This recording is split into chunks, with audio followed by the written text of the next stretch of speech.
Joining for the very first time, I welcome you to our colour sessions. And for those that are returning again, it's wonderful to have you here. So I'm going to take you through what you can expect and then we'll begin. So the way we run our sessions is for the first half an hour, I'll be on screen talking all things colour, product projects, and look, it's a fantastic opportunity for you to upload any questions that you do have in regards to colour questions, anything you'd like to know about our wonderful portfolio of products that we have designed to protect and beautify your space. Or certainly if you are embarking on a project and you're wanting some assistance, we are here to help you this evening. If you do have any images or photos of areas that you would like some help with, if you can hold off uploading those until we finish streaming. So as I said, I'll be on screen for the first half an hour. Once we finish, I usually hang back for another half an hour or an hour, depending on how many questions we have. And that's when I'll be able to have a look at your images and offer some colour suggestions. So tonight we are all about exteriors. And you know, I've been looking at a lot of the questions that we have been receiving and also going back through the last couple of weeks. And we did have a recurring theme where we've had a lot of people asking, you know, I don't know where to begin when I'm about to embark on a project. And in particular, when I'm about to embark on, you know, painting and colouring up the exterior of my home, because there are so many different areas and elements that require, you know, colour, and that require having some thought to how and where you can place the colour, what sort of colours to use, etc. So that's what we're going to talk about this evening. But as I said, don't let that stop you from popping any questions that you do have into our feed, because I've got the feed sitting opposite me here and I'm very happy to answer anything as it comes along. So the first thing that I'm going to start with is, when you're designing your exterior colour palette, where do you begin? So there are a lot of things to take into consideration. And so there's quite a few different points that I like to look at when I am helping consumers with colour. And so, you know, you're wanting to make sure that the overall finish is going to be fantastic and it's going to sit really well within the environment. So the first thing I would ask you is, where is your dwelling located? So are we looking to colour up a bush setting, or are we looking to colour up perhaps, you know, you're in a coastal setting, etc. Because when you're living in different areas, if you like, you know, you can start to use varying degrees of colour and varying sort of colours. I mean, for coastal, you've heard me, if you've been watching this, you've heard me talk lots of times about how people are wanting to, you know, create a Hamptons feel, so a very coastal feel.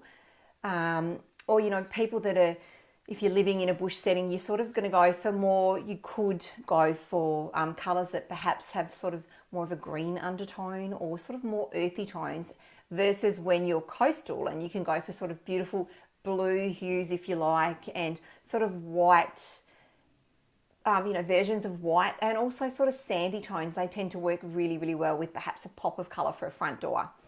So yeah, so ask yourself, where is your dwelling located? And then I guess the other thing that you need to take into consideration as well is, are there any covenants on the house that prevent you from using certain colours? Because I know that some housing estates do have their own selection of colours that they want you to work from. So you sort of need to stick within the realms of that. And then the other thing as well, you know, like I know I talk a lot about coastal, etc., but you know, it's something like, is it heritage listed? Because if it is a heritage listed home, you're probably going to find that you are going to be guided to look at a particular colour palette and work from that. So there's a couple of little tips. So I guess the next thing to consider is, if you are wanting to, I'm just giving you those, wanting to start to think about colour, I always suggest to have a drive around your neighbourhood and have a look and see what appeals to you. Because, you know, everyone's colour journey is different and it's unique, and you're going to gravitate towards certain colours, you know, and I'm going to gravitate towards certain colours. So it's up to you. Go and find what you like. And then we've done this previously many a times. It's all around creating a mood board or a vision board. And I would suggest, I mean, you can go about that quite a few different ways. You've got lots of apps, you know, you can create an account on Pinterest and start to find what you like. There's some fantastic apps out there, and I'll give you an example of something like Canva where you can create your own sort of digital boards. And I think that's fantastic, but I really do think that what can work extremely well as well is to create something that's quite tangible. And I've talked about this before, even putting something on the back of a door, and you know, like just a pegboard, pin board, whatever it may be, even a whiteboard or a magnetic board where you can stick things to it. And the idea is to pop, you know, you might be driving around and you're taking photos of places that you love and things that appeal to you. And, you know, it might just be, you know, in one particular house, there's only one thing that you really love. And I'm going to throw it out there and say, you know, they might have some pink flamingos statues and you're going to cut those out and pop them on your vision board. So just cut out the things that appeal and start to build what you love. And the reason I say to make it quite tangible is that if you're going to have your partner involved, or your family, etc., they can then put things that they like as well and then take away. I think it's really important, and especially too when you start looking for colour. You know, you might pop down to your local Bunnings and go to the colour wall and take half a dozen colour chips and bring them home and put them onto your vision board, and then it becomes a process of elimination. So I think really, really important to do that, and you'll find it to be extremely beneficial. Like here I am, I live and breathe colour, and I love working with colour, but I do that. For the house that we're in at the moment, actually it was behind my office door, I had lots of images and lots of colour sort of blue tacked that I would put on, remove, etc., until I found what it was that I really wanted to achieve and what really appealed to me. And I think having that vision board and having something visual and tangible gives everybody somewhere to go and have a look, and they can actually see what you're starting to want to they can see, what you're starting to want that end result to look like. Okay, so there's a few tips there. Now, what else? I've got notes here so that I keep myself on track. Okay, the next thing. So if you are colouring up an existing house, you're going to have to think about what is going to be refreshed and what stays as it is. And it's the things that are staying as they are that you're going to have to take into consideration and start to work and build your colour palette around as well. So you may, for example, have a particular coloured brick that you're not wanting to paint, because we know that sometimes when you painted brick is a very much on trend. You know, it looks fantastic, and I'm pretty sure, and somebody out there can correct me if I am wrong, that once you paint brick, I think it's quite hard to render over, I believe so. So it's taking these things into consideration. Is the brick going to stay the way it is? If I change it, what's it going to look like, etc., etc. So it's really important to understand what's going to stay, what's going to be changed. And if you're building, because I know that a lot of people are building out there, and I've been talking to quite a few customers out there lately, and even yesterday when I was down in Brisbane in a Bunnings store and helping some lovely people at the Colour Wall who are about to embark on their first build, which I think is very exciting. And the question again was, you know, we don't know where to start, and we don't know how do we begin to work out what we like. And so if it's a new build, this is what I always recommend. It's starting with the roof colour. So you need something that you can build your scheme from. So I think it's a really good place to start. The roof does, especially if it's visible, you know, from the street, you might have a higher pitched roof, etc., and you can see it. It really does play an incremental part in the overall colour scheme that you're going to create. So the next thing I would suggest, I hope you've all got your pens and paper and you're writing down notes, is to have a drive around again and work out whether it is a light, you know, or mid-toned or a dark roof that appeals to you, because then it's going to start to make it easier. You're going to be able to, you know, as you're driving around having a look, it means that you're able to see what sort of that color looks like on a large span, so to speak. And it's going to give you an idea of what appeals to you. And from that, then you can start to build upon, because you need a starting point. And I think that the roof is the best place to start. And the other things that you do need to consider. Okay, so windows are very, very important as well. They're going to help to frame up the color that you have on the overall existing building, if you like. And you've got to also remember that the color that you select is also going to impact the internal color selection, because those windows will be seen from the inside as well, the window frames. And then that's going to also help to dictate the undertone of the color that you select for your internal walls. So then you've got things like your guttering as well and your fascia. And depending on the style of your home, a lot of people tend to have the guttering and the fascia the same color. But sometimes, you know, we might be talking about fascia, and then we might be talking about, if it's an older style home, something like a barge board, which is wider. And some people like to have those two in varying colours or varying tones. They like to differentiate between the two. So that needs to take into consideration colour as well. So moving from that, the other things to consider are if you're going to have any feature colours. So, you know, it used to be, and look, it still can be, and it still is, that, you know, people use varying substrates on the exterior of their home. And then it always was, you know, if you've got weatherboard, paint that a particular colour. If you've got a render, paint that another colour. So look, you still can do it. It's entirely up to you. I know colour's very personal, but it also does look, I guess I'm just giving you ideas and suggestions. It also does look really, really good when you also have those varying substrates, but you're still using the same paint colour. Because what happens when you've got weatherboards and you've got that natural shadow line happening, that gives a variance to the colour to a degree. So it looks really good. And the other thing you need to think about as well is whether you've got features. Like you may have a feature stone, or you know, like a stacked stone. You may have feature bricks, etc. And so the colour of those is also going to have an impact on the overall colour selection. Other things to think about, your soffits and your eaves. Now, I've had a lot of questions thrown at me about these. So these areas don't receive direct sunlight. So I think it's really important to understand that when you are selecting colour, that those are the types of zones within the exterior that look fantastic painted in a very light colour. So some type of version of white. And then also taking into consideration things like your fences or your front fence. If you've got quite a prominent fence at the front of the home, that's going to need colouring as well. And how is that going to impact or work with the exterior colour that you're using on your dwelling? Things, I thought I'd throw it in here as well. You know, you might want to colour up your letterbox, but also the front door.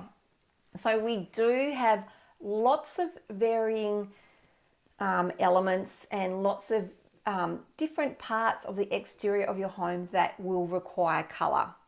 So I've talked about all of these different areas, and it can be quite daunting if you like.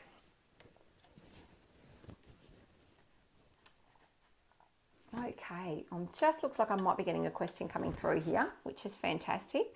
So I want to let you all know that I believe the easiest way to make the front of your home or the exterior of your home look aesthetically pleasing and, you know, be the envy of your neighbourhood is in where you place your colour. And it's the amount of colour that you use, and it's how you use it. So we do have a thing that's called 60-30-10. So 60-30-10 talks about, it's actually a design principle as well, and you can Google it, but it talks about the amount of colour of one colour that you use and how you use it. So for example, 60% of one colour, 30% of your secondary colour, and then 10% of an accent colour. So how does that work on the exterior of your home? So you may choose to do the overall colour, the overall, all of your exterior walls, if you like, in one color, which would become like 60% of the one color.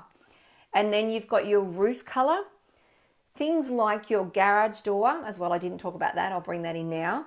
Your garage door, also your window frames and your guttering.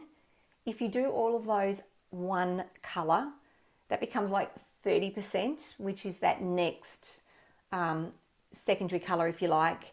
And then it leaves you with 10% to play with another color. So that 10% might be where you choose to add a pop of color to your front door, letterbox, whatever it may be. But it's working like that with your color that allows for a really nice balanced, even color placement and a really nice balanced looking exterior. So as I just touched on, and this is how I work. So when I'm helping clients and they're doing a new build, or they're even looking to paint an existing dwelling, it is to do the exterior of your home in one color. Again, selecting your window frame, your guttering and your fascia. Obviously, if you're doing an older home, as I mentioned before, something like a barge board, you may choose to bring a little bit of color in there. And that could also feature where we're talking about the 10%, if you like. But it's having that commonality with color that's going to work and look fantastic.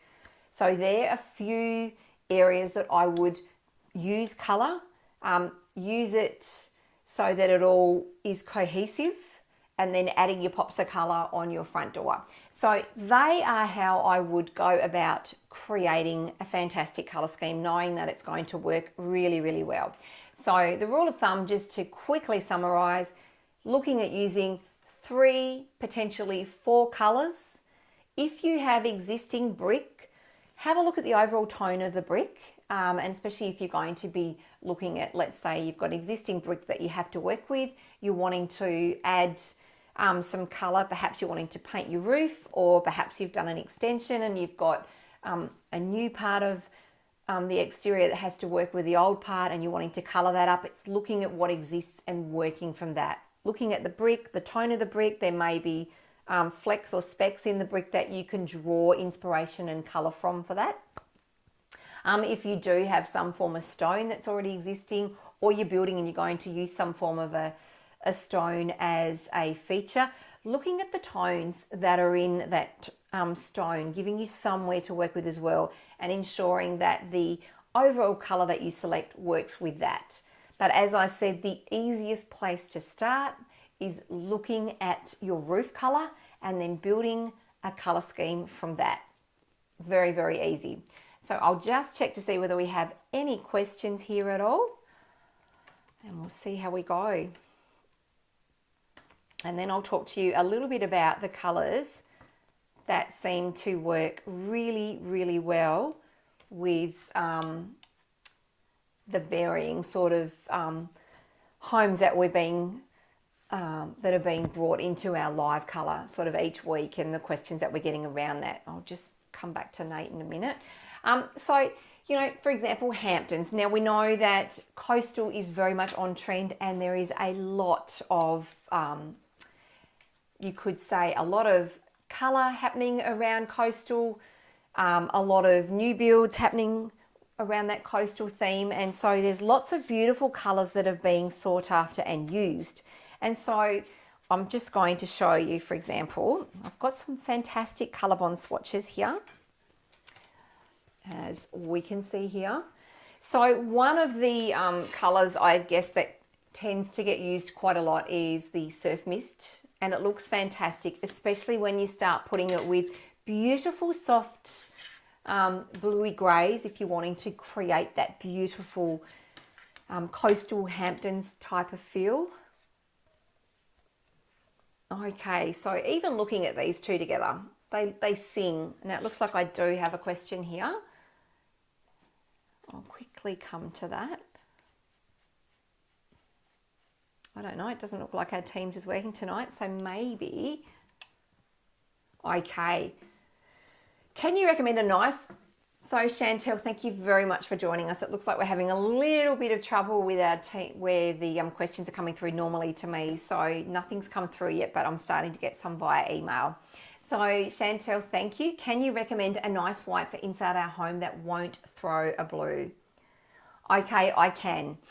So Chantel, there are some beautiful whites that we have within our wonderful colour collection, and everybody that's watching is going to know exactly the colour that I'm going to recommend. The first colour that I'm going to recommend is a colour that is called Crisp White.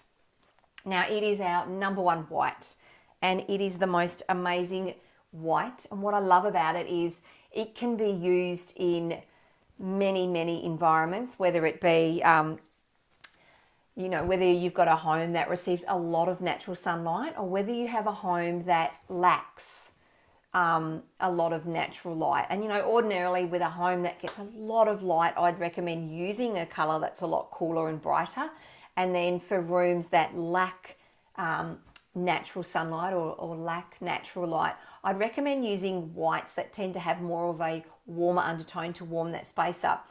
But the beauty of what I love about Crisp White is that it works within all environments. So I'd recommend have a look at Tubman's Crisp White.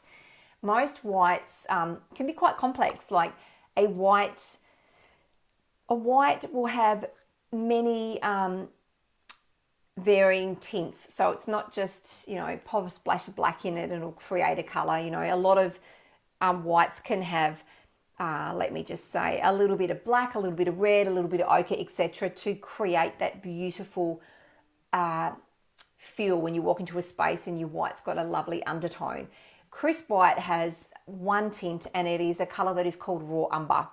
And when you look at it in its entirety, it's kind of, this is going to sound horrible, but it's almost like a murky brown. But what it does, because it only uses a little bit in our brilliant white base, it gives off the most wonderful soft, it's got a very soft glow about it, and it is just the most prettiest white. So I would recommend that.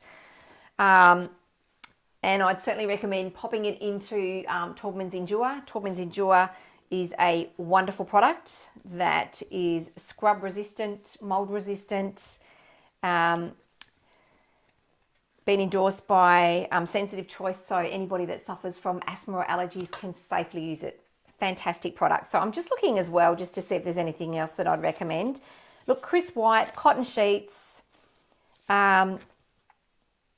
even if you're wanting something that's got a little bit more substance to it, if you're wanting to have a little bit more colour, if I could say that for your white, have a look at a colour called Alpine Snow as well. That's a beautiful white. So Chantel, thank you. If you do have any other questions, please pop them into the feed, and I'd be very happy to answer some further questions for you.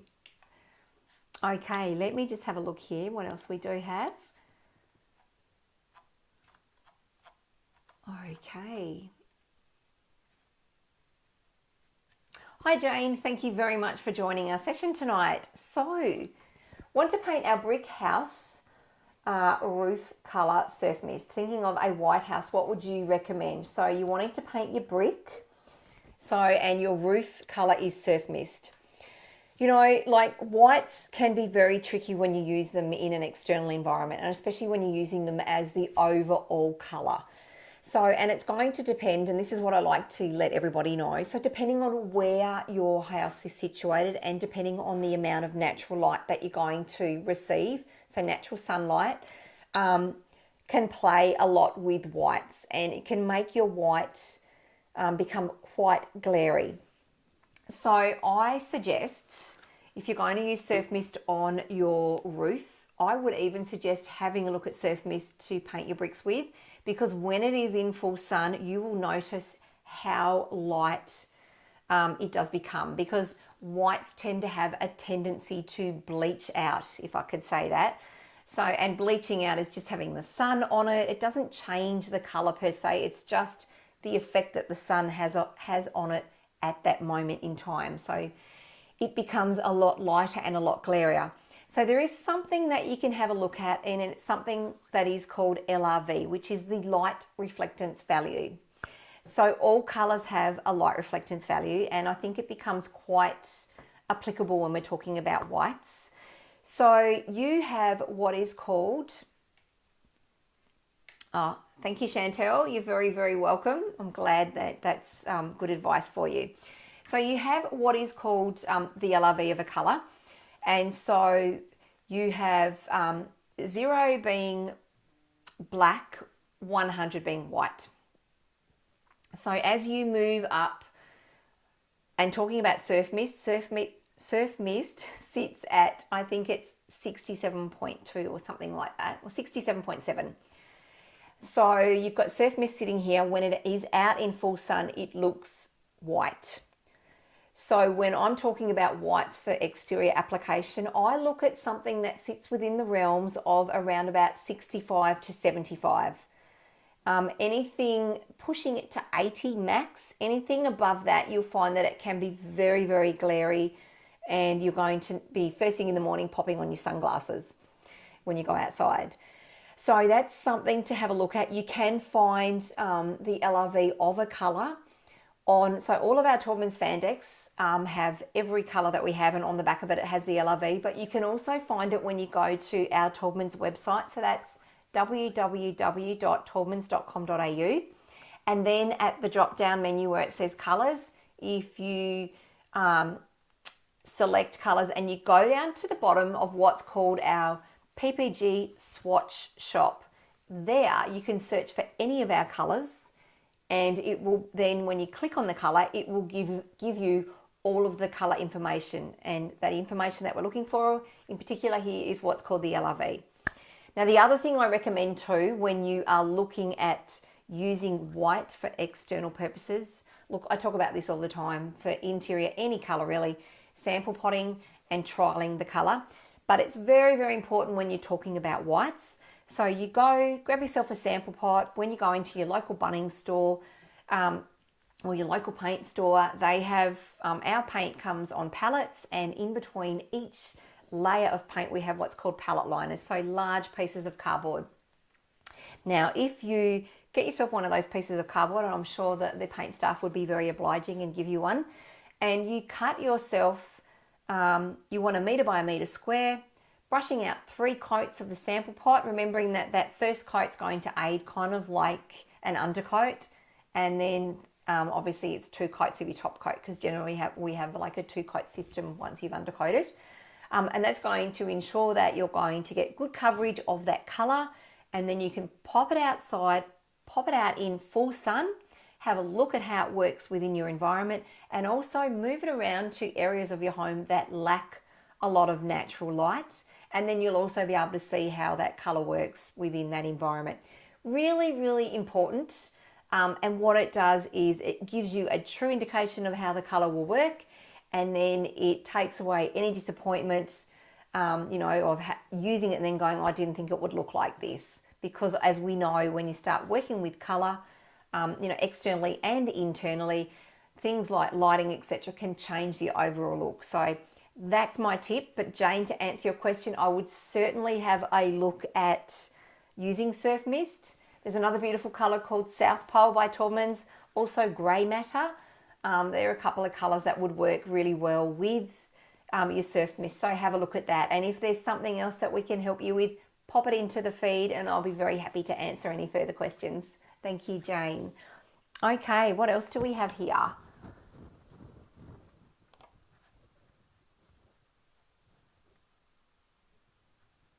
Okay, hi Andrea, thank you very much for joining us this evening. So can you recommend a render wall colour to go with wallaby roof colour and white trims that isn't a grey? It's for an acreage home with a veranda with a wide street frontage that faces west. I'm sure we can find something wonderful for you. So I do have here, let me just find it. So you do have wallaby. I've got wallaby here. And you're wanting something that isn't grey to go with wonderful white trims. So I'm wondering whether you'd like something that has a slight, perhaps a slight greeny undertone. And when I say green, I'm not meaning like green. I'm meaning more of a neutral colour that has that slight green undertone. I think that would work really, really well. So something that's not grey. We do have a colour here. I'm going to, let's see, there's a couple of colours here actually that are beautiful. So hoping that I can do this without dropping the fan deck for you, Andrea. So there's a couple of colours here. The first one is called Snow Olive. And I do believe that if you were to put this, and I've got white behind it as well. Let me just see if I can make this work.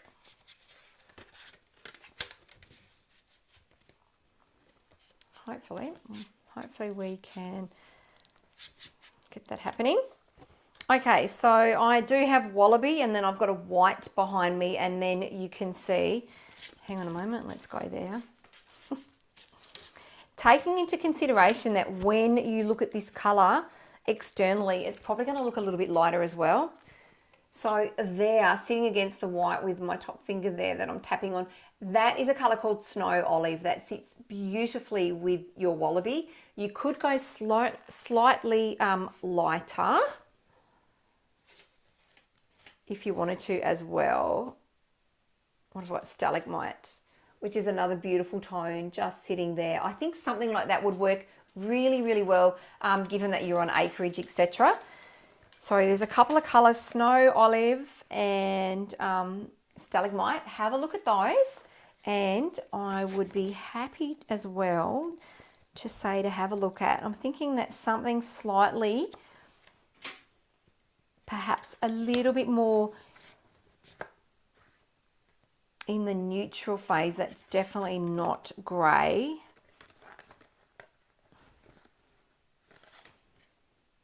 Here we go. So that's more of a beigey tone, and that's a colour called Malamute, and you can see that just there. I think that that could also work really, really well. So Andrea, if you do have any further questions, please pop them into the feed, and I would be very happy to assist you and answer some, I'll give you some more suggestions. Okay, look, it's time for me to hop off the screen. I do now have all of your questions coming through, so I will sit behind the computer screen, not on screen, and answer the rest of your questions for you. So if you do have any further questions, just to let you know that I'll be online for the next half an hour or so, and I'd be happy to continually answer them for you. So thank you very much, everybody, for joining us this evening. It's been fantastic. Another great session. Appreciate all of your inputs and your questions. And stay safe, everybody. Have a fantastic week. And until next week, same time, same place. Happy painting, everybody. Good night.